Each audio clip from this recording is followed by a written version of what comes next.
lagi bersama kita di Ngopi, ngobrol inspiratif barang UKM. Itu masuk ke organisasi internal kami adalah pengesahan secara SK. SK-nya. Orang sudah merdeka. Satu orang sudah merdeka ketika dia tamat kuliah.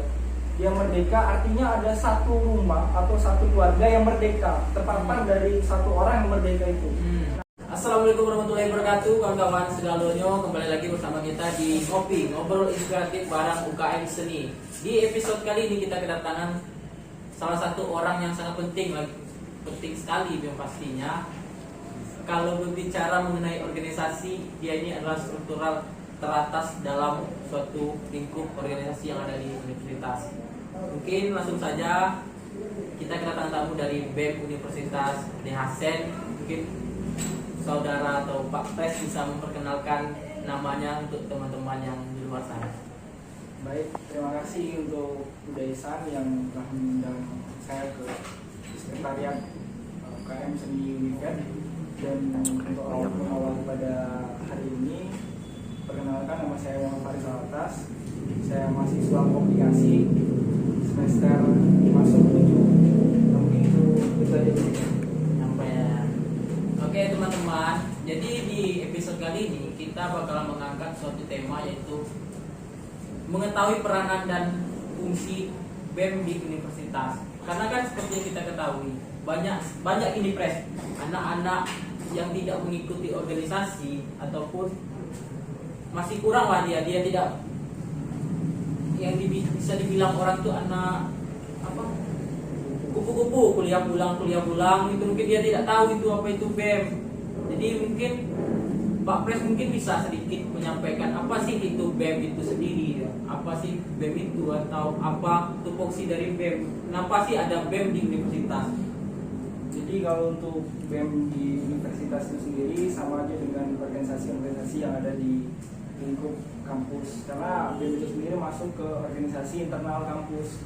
Dan fungsi dari BEM itu sendiri adalah perpanjangan tangan dari mahasiswa ke lembaga-lembaga yang ada di Civitas Akademika atau lembaga-lembaga yang ada di luar universitas, seperti lembaga pemerintahan dan lain-lain. Jadi kurang lebih perpanjangan daripada kritik saran dari kawan-kawan mahasiswa, dari masyarakat di sekitar, kita serap dari lembaga BEM itu sendiri, terus kita sampaikan ke lembaga yang terkait seperti itu. Oke. Nah, jadi gini Pak Pres, kalau saya tidak salah dengar ketika saya berkuliah atau baru masuk kuliah, kalau tidak salah dengar saya, bahwasanya BEM itu ataupun struktural atau organisasi-organisasi yang ada di kampus atau universitas itu sama kayak miniatur terkecil dalam suatu negara. Berarti kalau BEM itu seperti kayak presidennya tertinggi. Jadi kalau dalam kelembagaan itu kan di pemerintahan ada yang namanya trias politika. Jadi trias politika itu ada legislatif, eksekutif, dan yudikatif di situ. Nah, peran BEM sendiri itu ada di eksekutif, lembaga eksekutif. Nah, peran DPM atau Dewan Perwakilan Rakyat itu sendiri itu ada di legislatif. Nah, yudikatif itu sendiri bagian Mahkamah Konstitusi, Mahkamah Agung, dan lain-lain seperti itu. Berarti lanjut. Berarti kalau kita analogikan, berarti kayak kami UKM ini atau HIMA itu sama yudikatif. Kalau balik ke kampusnya sendiri, UKM itu kan perpanjangannya unit kegiatan mahasiswa. Ya. Jadi kawan-kawan yang punya tujuan sama dan punya keinginan untuk mengembangkan diri di lingkup kegiatan yang contohnya seperti kesenian atau kayak kawan-kawan PMI di bidang kesehatan, kawan-kawan pramuka di bidang pengembangan diri, potensi untuk mengeksplor alam dan sekitarnya, itu kan ada keinginan masing-masing dan minat dan bakat kawan-kawan itu dituangkan dalam organisasi yang disebut UKM.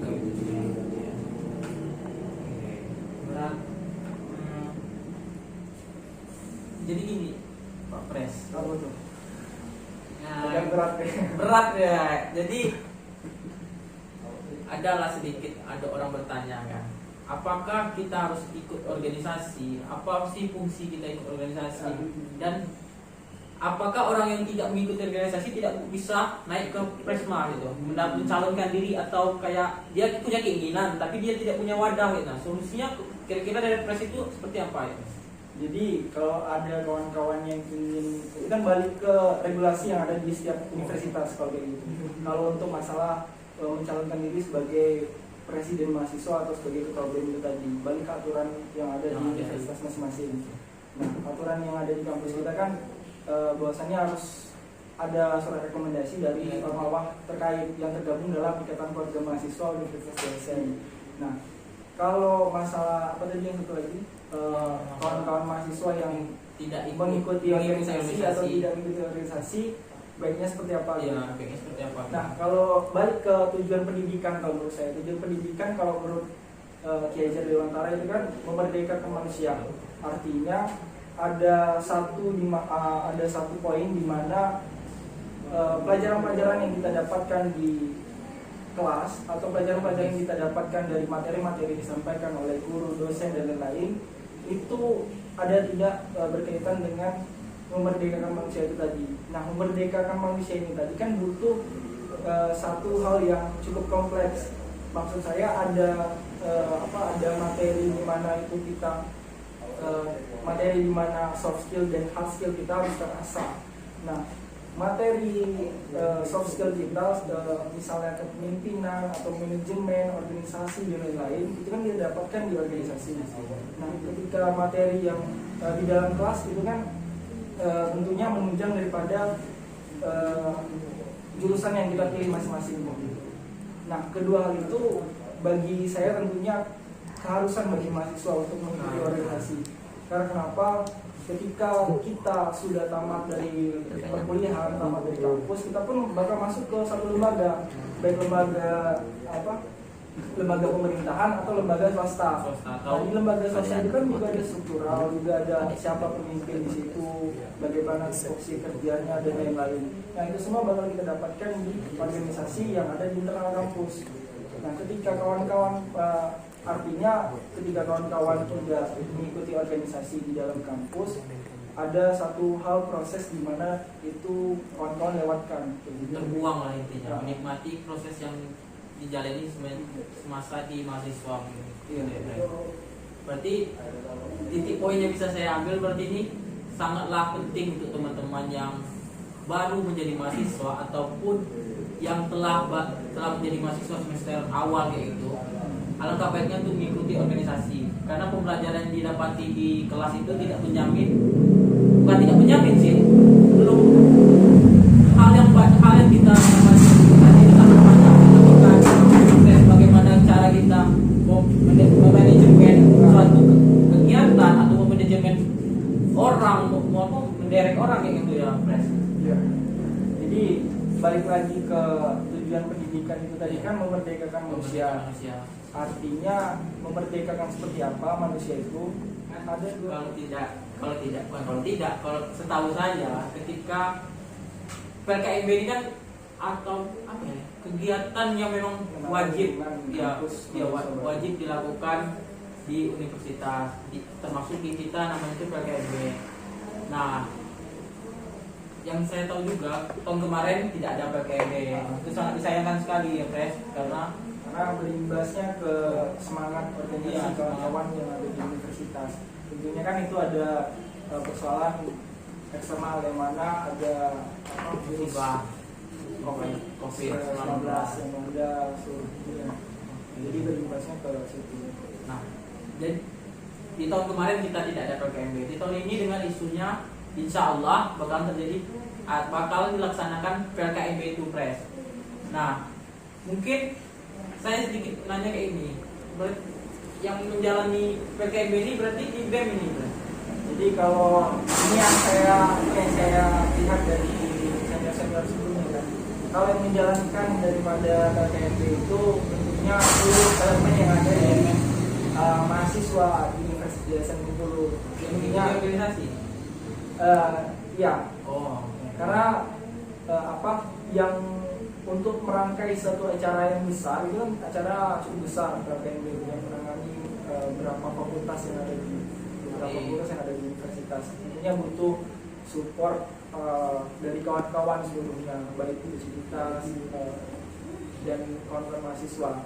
Nah, dari seluruh elemen itu tentunya merangkai kegiatan itu tadi. Kalau yang bagian pelaksananya, setahu saya itu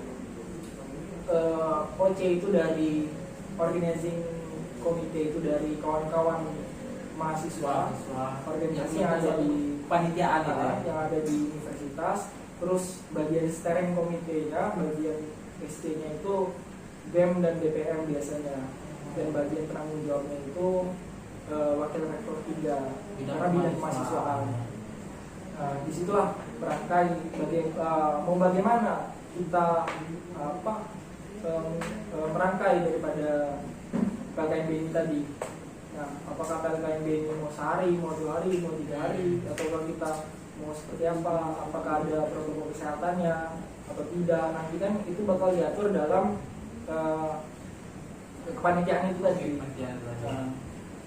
Nah, tujuan daripada PLKMB itu sendiri juga bukan tentang atau soal mengenalkan ini ruang kelas, perpustakaan, atau ini ruang rektor, bukan. Tapi bagi saya PLKMB itu tujuannya untuk mengenalkan atau menanamkan nilai-nilai kemahasiswaan kepada teman-teman mahasiswa ini. Nah, mengenalkan organisasi-organisasi yang ada di internal kampus, mengenalkan bagaimana sikap sebagai mahasiswa, peran fungsi mahasiswa itu apa, tridharma perguruan tinggi itu seperti apa, kenapa mahasiswa itu suka sekali berdemo misalnya. Itu masih banyak pertanyaan dari teman-teman. Kenapa masih terkejut dia tiba-tiba. Nanti pola pikirnya, mahasiswa ini kerjaan demo-demo aja. Berarti itu peranan dari PLKMB itu sendiri. Iya, tentunya mengenalkan hal-hal yang demikian. Kalau berbicara PLKMB kan, Pres, berarti kan kita ini kan di lingkup Universitas Hasanuddin sendiri itu bentar lagi bakal menjalankan PLKMB ini sendiri. Nah, kira-kira kalau dari Pres sendiri yang dari BEM gitu lah. Nah, dari BEM sendiri udah kayak mana persiapan Pres atau anak teman-teman Pres di BEM dalam menyambut adik-adik kita ini untuk PLKMB ini, Pres? Jadi gimana jawabnya? Untuk menyambut daripada teman-teman mahasiswa sendiri kan, ya tentunya host season kan mengetahui sendiri kan, belum dilantik gitu kan. Jadi untuk menjalankan daripada tugas-tugasnya juga masih terkendala pengesahan secara SK-nya, sebagai secara jiwanya itu yang disebut Gazer Dewantara. Nah, selamat dan bahagia ini bagaimana cara mencapai itu tadi? Artinya ketika kita sudah mencapai di mana merdeka di satu lembaga atau belajar itu kan tidak hanya di ruang kelas. Belajar itu kan bisa dimanapun. Semua guru, semua orang bisa jadi guru, semua ruang bisa jadi sekolah. Maksudnya kayak gitulah. Iya, dimanapun tempat kita tidak menutup kemungkinan di situ ada ilmu yang bakal kita serap. Jadi maksud saya untuk di mana kita mahasiswa ini kan kaum intelektual yang terpelajar gitu. Jadi ketika kawan-kawan sudah masuk ke dalam universitas, artinya sesudah tamat itu bukanlah kita mencari kerja atau kita mencari uang sebanyak-banyaknya, terus menikah, terus punya anak, terus punya cucu dan lain-lain. Tapi bagaimana ketika kita saya mengatakan bahwasannya mahasiswa ini adalah kaum yang beruntung. Ketika kawan-kawan tidak beruntung dalam artian tidak mendapatkan pendidikan yang tarafnya perguruan tinggi, maka di situ ada yang namanya ketidakberuntungan di dalam pendidikan. Nah, kita kan termasuk orang-orang beruntung. Artinya ada satu tugas atau satu kewajiban ketika kita tamat.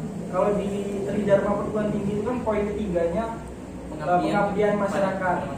Artinya kita mahasiswa setelah tamat itu bukan menggunakan ijazah kita atau menggunakan titel kita sebagai orang yang bekerja terus pulang, tapi ada hal yang lebih lagi. Hal yang lebih lagi itu mengabdi pada masyarakat. Misalnya satu orang sudah merdeka ketika dia tamat kuliah. Yang merdeka artinya ada satu rumah atau satu keluarga yang merdeka, terpapar dari satu orang yang merdeka itu. Nah, ketika satu rumah ini merdeka, artinya ada satu daerah yang merdeka. Dari satu daerah yang merdeka ini ada satu bangsa yang merdeka. Dari satu bangsa ini ada satu dunia yang merdeka. Nah, harapan dari tujuan pendidikan itu memerdekakan manusia adalah seluruh dunia ini bahagia dan selamat itu tadi.